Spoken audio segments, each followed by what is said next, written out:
Hello, everyone. My name's Brody, and on today's episode of Brody's Learning Adventures, we'll be learning about authorship.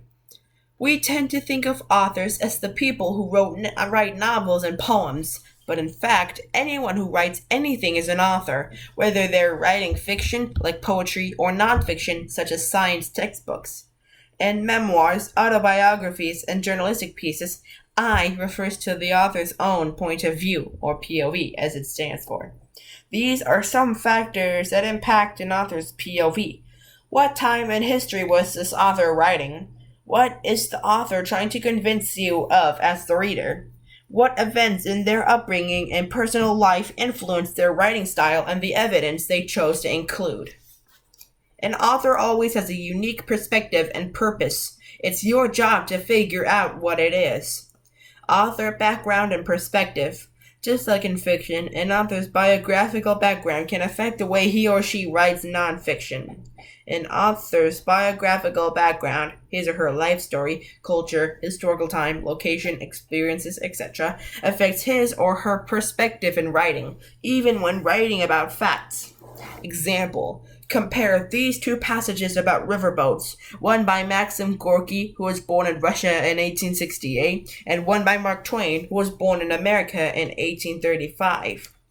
From On a River Steamer by Maxim Gorky, 1923. The water of the river was smooth and dull silver of tint. Also, as barely perceptible was the current that it seemed to be almost stagnant under the mist of the noontide heat, and only by the changes of the aspect of the banks could one realize how quietly and evenly the river was carrying on its surface the yellow-hulled steamer with the wide-rimmed funnel, and also the clumsy barge which was being towed in her wake. Dreamily did the floats of the paddle wheels slap the water. Under the planks of the deck, the engines toiled without ceasing. Steam hissed and panted, and at intervals the engine room bell jarred upon the car. At intervals also, the tiller chain slid to and fro with a dull rattling sound. Yet owing to the solemn stillness settled upon the river, these sounds failed to catch one's attention. From Mark Twain's speech on Fulton Day at Jamestown, 1907. You probably do not know a great deal about that boat. It was the most important steamboat in the world. I was there and saw it. Admiral Harrington was there at the time. I need not surprise you, for he is not as old as he looks. That little boat was interesting in every way. The size of it, you see, the first and most important detail is the length, that's the breadth and then the depth, then her tonnage. You know nothing about a boat until you know two more things, her speed and her tonnage. We know the speed she made. She made 4 miles, and sometimes 5 miles. Now comes the tonnage of the boat. Tonnage of a boat means the amount of displacement. Displacement means the amount of water a vessel can shove in a day. Both writers are writing about steamboats, but they're writing from opposite sides of the world. Their perspectives create different texts. Gorky's focuses on the river around the boat, describes his sensory experiences, and doesn't find the boat very interesting. Twain's story focuses on the boat, describes the dimensions and technical abilities of the boat, and says it's the most important boat in the world. Were the steamboats Gorky and Twain describing really that different? Probably not. Gorky and Twain were different, so they saw the boats differently. Gorky had just lived through a very difficult time in Russian history, with a great deal of conflict, war, and change. It makes sense that he would focus on his surroundings, because understanding the big picture would have been important in a time of conflict, or one could argue that he focused on nature because it was the only constant in a time of great change. But Twain was writing during a time in American history when new technology was introducing big changes to the world. It makes sense that he would focus on the technological details of the boat, because at the time, the whole country was interested in new technology and everything it seemed to promise for the future. What's the author's purpose? Every author writes with a purpose in mind, the reason an author sat down to write in the first place. To understand a piece of writing, we must think about the author's purpose. In some non-fiction writing, like opinion pieces, it is an established fact that the author have a purpose and are trying to convince the reader of something. When analyzing an author's purpose, ask does the author mean PIE? Does the author want to persuade, inform, or entertain?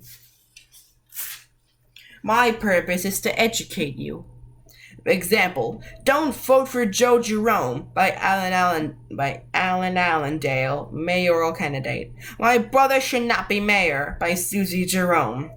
The first headline announces, "Don't vote for Joe Jerome." However, the byline says it was written by Joe Jerome's opponent.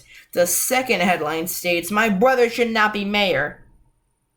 However, the byline says Joe Jerome's sister, Susie Jerome, wrote it. In both these cases, the biography of the writer affects how he or she wrote the article and how you read the article.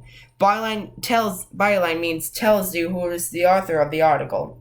It would be easy to see that Joe Jerome's opponent isn't just trying to inform you of the issues, he wants to win. That affects his perspective and the way he tells the story. He's more likely to highlight bad things about Joe and leave out Joe's good qualities. On the other hand, he might assume that Joe Jerome's sister would be on his side. She could have a lot of reasons for not wanting him to be mayor. Maybe she knows he's ill and she's trying to protect his health. Maybe she's jealous and doesn't want to see him succeed. Or maybe she simply thinks he would be a terrible mayor. The reader would have to remember that his or her point of view is also a personal perspective and may have more to do with personal opinions than with politics. Besides persuasive writing, most types of nonfiction writing are meant to be written as objectively as possible. Still, the author's perspective and purpose affect what he or she writes. For example, scientific papers are only meant to share the results of scientific research. However, perhaps someone has attacked the scientist's ideas, and the scientist must defend his or her ideas. Or what if the scientist did a study on something small, but believes his or her findings should be applied to a broader field? These realities and many more can affect the way the facts are written. Finding the author's purpose. How do we figure out an author's purpose? Sometimes they'll come right out and tell us. Here's an example. The purpose of this paper is to show that the calculations that Dr. Zhivago published last year were incomplete. However, most writers don't come right out and say what they mean. We can figure it out for ourselves by looking at the details that a writer chooses to concentrate on and the details he or she continues to omit. For example, if a scientific article does nothing but attack the ideas of another scientist, we can deduce that the author wants everyone to know the other scientist was wrong. We can also deduce by the author's lack of new discoveries that perhaps the author hasn't had any recent breakthroughs in his or her own lab. Example: Patrick Henry made the following speech on March 23, 1775, at St. John's Church in Richmond, Virginia, shortly before the American Revolution began. Gentlemen may cry, "Peace, peace," but there is no peace. The war is actually begun. The next gale that sweeps from the north will bring to our ears the clash of resounding arms. Our brethren are already in the field. Why stand we here idle? What is it that gentlemen wish? What would they have? And life so dear or peace so sweet has to be purchased by the price of chains and slavery. Forbid it, Almighty God. I know not what course others may take, but as for me, give me liberty or give me death. Henry doesn't come right out and say the purpose of this speech is to encourage Americans to start a revolution. However, look at the facts he chooses to highlight. Others are already fighting. We are standing idle. The war is on its way to us, and all the evidence he points to suggests that the American people should fight. Also, look at the questions he asks. Why are we idle? Is peace worth if we don't have freedom? All of the questions he asks suggest that the American people should fight.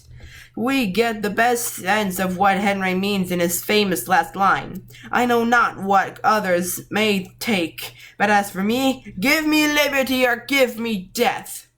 Henry begins by saying he doesn't know what others might do, but by the time he finishes, it's pretty clear he thinks everyone should fight for freedom, just like he says he will.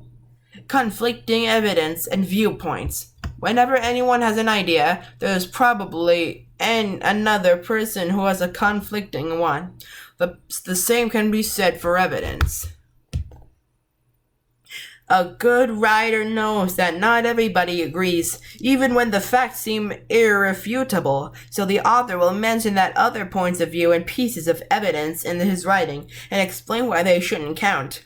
This is called a counterclaim or counter-argument. Acknowledging other points of view, especially opposing points of view, makes one's argument stronger because it shows forethought. Plus, it gives the writer a chance to refute those points and show why his or her opponent's argument is not so sturdy. Conflicting viewpoint example. That cat is lazy versus that cat is tired. Conflicting evidence example. I saw the cat climb down the wall versus I saw the cat fall off the wall. And a counter-argument are reasons used to oppose an idea or argument. Example. In this selection from Eugenics and Other Evils, G.K. Chesterton explains his arguments, his opponent's arguments, and why he is correct. The words highlighted in pink are Chesterton's opinions. The words highlighted in blue are opponent's opinions, as told by Chesterton. Just in case you didn't know, I'll show you. See there?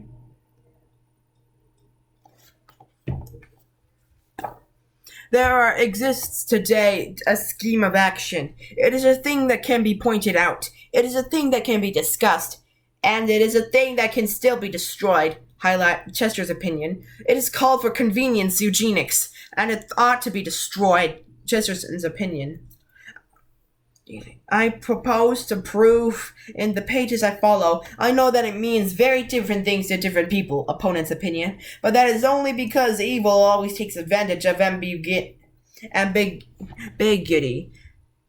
Pink opinion. I know it is praised with high professions of idealism and benevolence, with silver-tongued theoretic about pure motherhood and a happier prosperity, opponent's opinion. But that is only because evil is always flattered, as the Furies were called the gracious ones, Chesterton's opinion. I know that it numbers many disciplines whose intentions are entirely innocent and humane, and who would be sincerely astonished at my describing it as I do. Opponent's opinion. But that is only because evil always wins through the strength of its splendid dupes, and there has in all ages been a disastrous alliance between abnormal innocence and abnormal sin. Eugenics itself, in large quantities or small, coming quickly or coming slowly, urged from good motives or bad, applied to 1,000 people or applied to 3. Eugenics itself is a thing no more to be bargained about than poisoning, which was Chester's opinion. Let's take a look at Chesterton's viewpoint. Eugenics is a distinct movement, eugenics is evil, and it doesn't matter if the people who believe in eugenics are good or bad. Let's take a look at the opposing viewpoint now. Eugenics means different things to different people. Eugenics is about idealism, motherhood, and posterity, and people who believe in eugenics have good intentions. Let's take a look at Chesterton's argument now. Evil is always vague, evil is often disguised as good, and eugenics is evil either way. Good writers don't just express their side of the argument. Like Chesterton, they anticipate what the other side might have to say. Then they gather evidence to refute the claims of the naysayers and strengthen their own arguments. Compare and contrast different presentations. Even when nonfiction is written about actual historical events, authors can present events very differently. A personal essay won't read the same as a journalistic article. A speech won't be written the same as a dictionary entry, even if all of them are about the same exact thing. Speech example.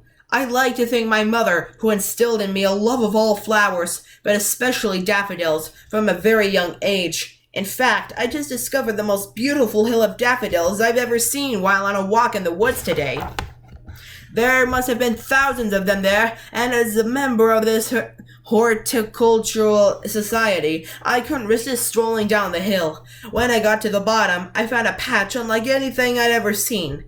Orange and yellow and white. Of course, as a good horticulturalist, I had to collect a sample. I'd like to present them this evening to my mother, without whom none of my achievements in the horticultural world would have been possible. Characteristics. The author's tone is geared to an audience of more than one. It's obvious that the author is speaking to a group. The author's tone is conversational. It's not too formal or dry. The author speaks from his or her personal point of view. The author describes personal experiences and how they've shaped his or her perspective. News article example. Daffodil scientists report an as yet unsolved break-in today at a major daffodil research facility hidden deep in the woods outside Detroit. Vandals apparently scaled a 6-foot fence to destroy a large swath of the precious experimental blossoms. Officials were particularly baffled by the theft of a stand of experimental orange blossoms known at the facility for their terrible smell. Characteristics. The author's tone is more matter-of-fact. It is not conversational. The author focuses on the immediate reporting of the facts. There isn't much background information or follow-up on what happened next. The author writes only verifiable facts and is sure to mention that something is not confirmed by using words like apparently. Biography example.